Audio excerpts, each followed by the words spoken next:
और उन्होंने कहा कि दक्षिणी राजस्थान से हमें केवल भंवरलाल जी परमार को बुलवाना है, इसके अलावा किसी को नहीं बुलवाना।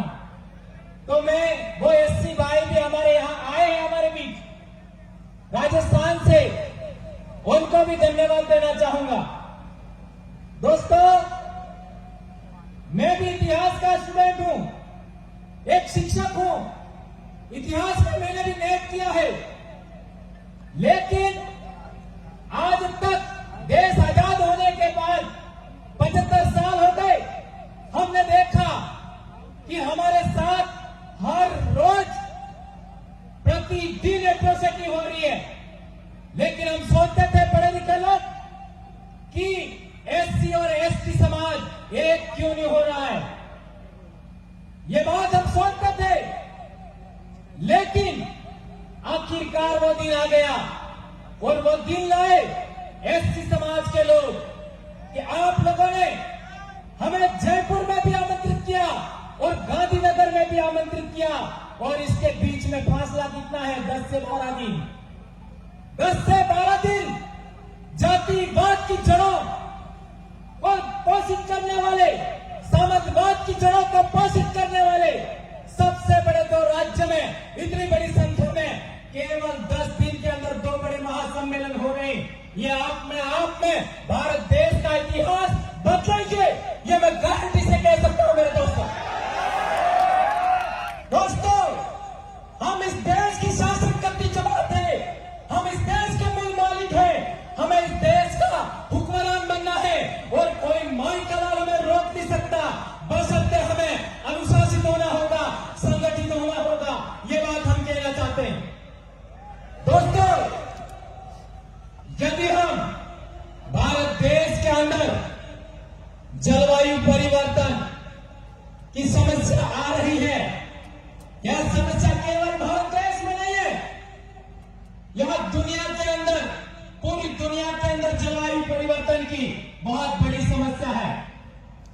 इसी के साथ पूरी दुनिया के अंदर ग्लोबल वार्मिंग की बहुत बड़ी समस्या है। इसी के साथ हम लोग बात करते हैं प्रकृति को बचाने की और जीव जगत को बचाने की। ये 4 बातों को आज की तारीख में कोई बचा सकता है? बड़े बड़े साइंटिस्टों ने बोला है, बड़े बड़े मनोवैज्ञानिकों ने बोला है, बड़े बड़े पर्यावरणविदों ने बोला है, बड़े बड़े जीव विज्ञानियों ने बोला है कि आदिवासियों की संस्कृति ही आपका जलवायु परिवर्तन रोक सकती है, ग्लोबल वार्मिंग रोक सकती है, प्रकृति को बचा सकती है और जीव जगत को बचा सकती है। तो हमें आदिवासी संस्कृति को आगे बढ़ाना होगा, ये बात हम कहना चाहते हैं। इसलिए आदिवासियों को, पूरे देश के आदिवासियों को एक होना होगा। और दूसरी बात, मानवता की इज्जत करना चाहते हैं हम लोग। यदि हम जातिवाद को रोकना चाहते हैं, यदि हम सामंतवाद को रोकना चाहते हैं, यदि हम एससी एसटी एक्ट को बचाना चाहते हैं, आरक्षण को बचाना चाहते हैं, ये 4 बातों को हम आगे बढ़ाना चाहते हैं, तो हमें एससी एसटी एकता कायम करना होगा। इसके अलावा कोई विकल्प नहीं है। बेशक एससी और एसटी में कुछ भिन्नताएं हैं, ये हम मानते हैं, वो इतिहास की देन है, ये इतिहास की देन है। 5 जनवरी 2011 सुप्रीम कोर्ट के जजमेंट ने भी बोला है, जैसा कि पूर्व वक्ता बोल रहे थे कि हमको दैत्य दानव असुर राक्षस कहा गया। ये सुप्रीम कोर्ट का जजमेंट भी पढ़ लीजिए, उसके अंदर भी ये बात बताई गई है। शेड्यूल्ड ट्राइब ब्रैकेट के अंदर आदिवासी लिखा सुप्रीम कोर्ट में जजमेंट है। लेकिन आज तक हमारे देश के अंदर हम लोगों को आदिवासी का टाइटल नहीं दिया, स्टेटस नहीं दिया। संविधान निर्माण होने से पहले से हमारे पूर्वज जयपाल सिंह मुंडा सहित कई महापुरुषों ने कहा था कि हम लोगों को आदिवासी कहा जाए, लेकिन आज तक हमको आदिवासी का टाइटल नहीं मिला। आज पूरे देश का आदिवासी बोल रहा है कि हमको अनुसूचित जनजाति के बजाय आदिवासी कहा जाए। और हमारे देश के हुक्मरान दुनिया के मंच पर जाते हैं, आपका यूरोप के मंच पर जाते हैं और कहते हैं भारत में कोई आदिवासी नहीं है। भीली भाषा को भी इंडो आर्यन मानते हैं। हम कहना चाहते हैं, एक बार हमारी बोली बोल के तो दिखाओ। मैं भील आदिवासी का बच्चा हूं, मेरी बोली बोल करके दिखाओ, ये मैं कहना चाहता हूं। हमारे बोली के शब्दों का अर्थ बता दीजिए। मैंने कई लोगों को चेक किया है, वो हमारी बोली बोल तक नहीं पाते। और हमारी बोली प्रकृति सम्मत है, विज्ञान सम्मत है, और हमारी बोली, हमारी संस्कृति विज्ञान सम्मत है, प्रकृति सम्मत है। तथागत बुद्ध ने भी विज्ञान को आधार माना था, तर्कवाद को आधार माना था, मानवता को आधार माना था। यह बात इतिहास में आगे जाकर के मिलेगी, लेकिन समय के अनुसार इस बात में हम लोग आगे बढ़ेंगे। दोस्तों, अगर हम हमारे देश में लोकतंत्र को बचाना चाहते हैं, अगर हम हमारे देश के अंदर संविधान को बचाना चाहते हैं, अगर हम लोग इस देश के अंदर एकता, अखंडता, हमारे भारत भूमि का कायम रखना चाहते हैं, इस देश के अंदर हम लोग शांति लाना चाहते हैं, तो हमें SC, ST, OBC और माइनॉरिटी का एक आवाज बुलंद करना होगा। वन वॉइस होना चाहिए, एकता कायम होनी चाहिए, तब ये देश बचेगा। अन्यथा पूरे देश की समस्या देख लीजिए। राजस्थान में क्या हुआ इंद्र मेघवाल के साथ, जितेंद्र मेघवाल के साथ क्या हुआ, कार्तिक भील के साथ क्या हुआ, कल परसों पूजा भील के साथ क्या हुआ, कैलाश भील के साथ क्या हुआ। मध्य प्रदेश का अंदर देखो, उस इलाके में क्या क्या हुआ। न्याय नहीं मिल रहा है, दूसरे लोगों के साथ कुछ होता है। 50-50 लाख लोग देते पैसा, परिजनों को नौकरी देते हैं, और हमारे लोगों को 1-2 लाख में निपटा देते हैं। नौकरी की तो बात ही दूर है। शासक वर्ग लोकतंत्र के अंदर हमारे साथ अन्याय कर रहा है, भेदभाव कर रहा है। या राजस्थान में 3-4 घटनाएं घटी, उसमें आप देख सकते हो। कार्तिक भील को आज तक उनका परिवार बैठा हुआ है, उनके बच्चों के वीडियो आपने देखे होंगे, आज तक उनको न्याय नहीं मिला। पूजा भील को लेकर के न्याय नहीं मिला। कल ही रैली थी, कल परसों उदयपुर के अंदर। किससे आशा करें हम लोग, किससे न्याय मांगे। संविधान का प्रियम्बल हमें कहता है कि सामाजिक न्याय होगा, आर्थिक न्याय होगा, राजनीतिक न्याय होगा। आज तक आपका प्रियम्बल लागू नहीं किया। प्रतिष्ठा का आपको समानता मिलेगी, अवसर की समानता मिलेगी, कहां मिल रही है। और यदि हम लोग बोलते हैं तो ये लोग हमारे ऊपर अनर्गल आरोप लगाते। इस देश के अंदर एक कानून ऐसा भी होना चाहिए, जो लोग गलत आरोप लगाते हैं उनको फांसी होनी चाहिए। क्या यह होना चाहिए? हाथ उठा करके बोलिए। जो झूठ का प्रचार करते हैं, झूठे आरोप लगाते हैं, उनको इस देश में फांसी होना चाहिए। ऐसा भी कानून लागू होना चाहिए। ये बात हम कहना चाहते हैं। एक शिक्षक का धर्म क्या होता है? सच बोलना। एक शिक्षक का धर्म क्या होता है? न्याय के लिए लड़ना। एक शिक्षक का धर्म क्या होता है? मानवता की सेवा करना, वैज्ञानिक दृष्टिकोण विकसित करना। एक शिक्षक का धर्म होता है लोकतांत्रिक व्यवस्था कायम करने के लिए, मानवता को आबाद करने के लिए काम करना। यही तो हम काम कर रहे हैं। और ये लोग हमारे लिए क्या क्या नहीं बोलते हैं। और मैं इस बात में बिलीव करता हूं कि दूसरा जन्म होने वाला नहीं है, पुनर्जन्म होने वाला नहीं है, और मेरे को पुनर्जन्म लेना नहीं है। मेरे को स्वर्ग में नहीं जाना है, और कोई खुदा मुझे नरक में लेके नहीं जा सकता। ये मैं गारंटी से कहता हूं। मैं भारत भूमि का मूल वंशज, मूल मालिक आदिवासी। मेरे पूर्वज जहां गए वहीं जाऊंगा। इस धरती में ही मेरा समागम होगा, प्रकृति में मेरा विलीनीकरण होगा, उसमें मेरा बिलीव है, सभी जीव जंतुओं के समान। ये बात मैं आप लोगों के बीच में कहना चाहता हूं। मेरे दोस्तों, हमारे देश के अंदर यदि हम SC, ST, OBC माइनॉरिटी के एकता कायम करना चाहते हैं, तो हम लोगों को बाबा साहब अंबेडकर का आज का दिन 14 अप्रैल हम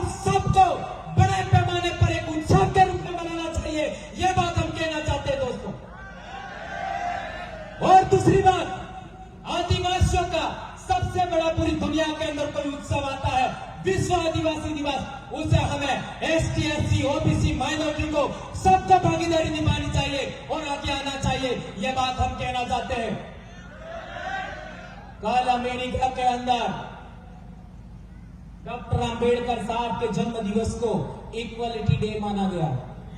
यह हमारे लिए गर्व की बात है। इक्वलिटी डे यह हमारे भारत भूमि के लिए बहुत बड़ी बात है। बुद्ध का धर्म बगैर हिंसा के माउथ टू माउथ पूरी दुनिया के अंदर फैला। आज बाबा साहब का नाम भी इसी तरीके से अमेरिका में आज की तारीख में इक्वलिटी डे के नाम पर चमत्कार हो रहा है। यह पूरी भारत भूमि के लिए, यहाँ के लोगों के लिए बहुत बड़ी गर्व की बात है। यह बात हम कहना चाहते हैं। तो आज के बाद हमें 2 दिन एससी एसटी के लिए और भी आगे हम बात करेंगे, लेकिन डॉक्टर अंबेडकर साहब का जन्मदिन 14 अप्रैल एससी एसटी को हमें साथ आना चाहिए और बड़े पैमाने पर धूमधाम से मनाया जाना चाहिए। ये बात हम कहना चाहते हैं। ये हमारा राष्ट्रीय पर्व नंबर 1 होना चाहिए, यह हम कहना चाहते हैं। और दूसरी बात, हमारे देश के अंदर जैसे पूरी दुनिया के अंदर मानवता को बचाना है, जीव जगत को बचाना है, प्रकृति को बचाना है और यदि जलवायु परिवर्तन रोकना चाहते हैं, आपका ग्लोबल वार्मिंग रोकना चाहते हैं, तो हमें आदिवासियों को बचाना होगा, प्रकृति को बचाना होगा, आदिवासियों की संस्कृति को बचाना होगा। तो वर्ल्ड इंडिजिनस डे जो यूएनओ ने घोषित किया है, इसे हमें बड़े पैमाने पर आपका नेशनली नहीं इंटरनेशनल फेस्टिवल के रूप में हमें आगे आकर के मनाना चाहिए, ऐसा हम कहना चाहते हैं। और हमारे देश के अंदर इंडिपेंडेंट मिला हमको 15 अगस्त को, इसे भी हमें राष्ट्रीय पर्व के रूप में बड़े पैमाने पर मनाना चाहिए। और हमें इंसान बनने का, इस देश की धरती पर इंसान बनने का हक हमको संविधान से मिला। तो संविधान 26 जनवरी को लागू हुआ था, उसे भी हमें अब बड़े पैमाने पर राष्ट्रीय लेवल पर मनाया जा रहा है और बड़े पैमाने पर हमें मनाना चाहिए। इसके अलावा सभी पर्व त्योहारों को गुड बाय कहना चाहिए।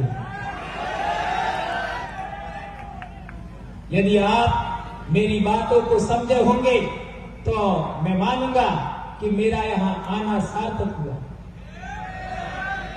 एक और बात कहना चाहते हैं, बिरसा मुंडा 25 साल का नौजवान, जिसने हमको, हम आदिवासियों को जल जंगल जमीन का अधिकार दिया। और आज की तारीख में एससी के पास सबसे कम इस देश में जमीन है, सबसे कम। तो आप लोगों की भी ड्यूटी बनती है कि बिरसा मुंडा के आदर्शों को आप आत्मसात कर रहे हैं, लेकिन मैं मेरी तरफ से कह रहा हूं, बिरसा मुंडा के आदर्शों को एक्सेप्ट करते हुए, आगे बढ़ाते हुए हमें बिरसा मुंडा जयंती 15 नवंबर को भी हमें राष्ट्रीय त्योहार के रूप में मनाना चाहिए। तो आज से हमारे 5 राष्ट्रीय त्योहार हुए। इसके अलावा दूसरों को किसी को मनाने की जरूरत मैं महसूस नहीं करता। ये बात मैं कहना चाहता हूं। दोस्तों, एक और बात अंत में मैं कहना चाहता हूं कि डॉक्टर अंबेडकर साहब ही नहीं, उससे पहले भी हमारे महापुरुषों ने बहुत बड़ा संघर्ष किया। आप देख लीजिए, सिंधु घाटी सभ्यता में कोई हथियार नहीं मिला, अहिंसक कौम थी, उसकी लिपि आज तक पढ़ी नहीं गई। लिपि थी, नगर थे, ऐसी नगर व्यवस्था आज भी भारत में नहीं है। ऐसी नगर व्यवस्था हमारे पूर्वजों की विरासत है, महान विरासत है, उसकी लिपि आज तक पढ़ी नहीं गई। वो भी जमीन के नीचे मिले थे, उसको भी दफना दिया गया था। सम्राट अशोक मौर्य की विरासत, उनके शिलालेख, उनके स्तंभ जमीन के अंदर मिले। और तो और नालंदा विश्वविद्यालय जैसा 6 मंजिला इमारत भी, जहां 10,000 स्टूडेंट पढ़ते थे, आवासीय विद्यालय था, 2,000 शिक्षक पढ़ाते थे, वो भी जमीन के अंदर मिट्टी में दबा दिया था। हमारे अनपढ़ भील आदिवासी आज भी कहते हैं कि हमारा इतिहास दबा दिया। किसने दबाया ये पता नहीं, लेकिन दबा दिया। ये तो भला हो कि हम लोगों को पढ़ने का अधिकार मिला, समानता का अधिकार मिला, हम लोगों को बोलने का अवसर मिला। आपका फ्रीडम ऑफ स्पीच मिला, तो हम लोग इस देश के अंदर जितनी भी हमारी विरासतें थी उनको आगे बढ़ाने में, उनको खोजने में कामयाब हुए। और आज की तारीख में हम दावे से कह सकते हैं कि आदिवासियों का इतिहास, एससी का इतिहास, ओबीसी का इतिहास, माइनॉरिटी का असली इतिहास अब देश के सामने आज आ रहा है और अब इसे कोई रोक नहीं सकता। लेकिन दोस्तों, एक बात लास्ट में याद रखना, माइथोलॉजी में मत पड़ना। जो इंसान माइथोलॉजी में बिलीव करता है वो सच्चा इतिहास कभी जान नहीं सकता, ये बात ध्यान रखो। और ये देश में हर दूसरा तीसरा आदमी झूठ बोलता है, तो आप सच खोजने के लिए प्रयास निरंतर करते रहेंगे, ऐसा हम लोग आशा अपेक्षा करते हैं। और मैंने जो भी बातें कही है वो संविधान, लोकतंत्र, कानून और सुप्रीम कोर्ट का जजमेंट 5 जनवरी 2011 सुप्रीम कोर्ट के जजमेंट के आधार पर बोली है। और किसी को मेरे से बहस कर लेनी है, आ जाना सीधा आमने सामने और मेरे को जीत के दिखा देना। मैं भी भील का बेटा हूं, ध्यान रखिएगा। धन्यवाद, जय जवाहर।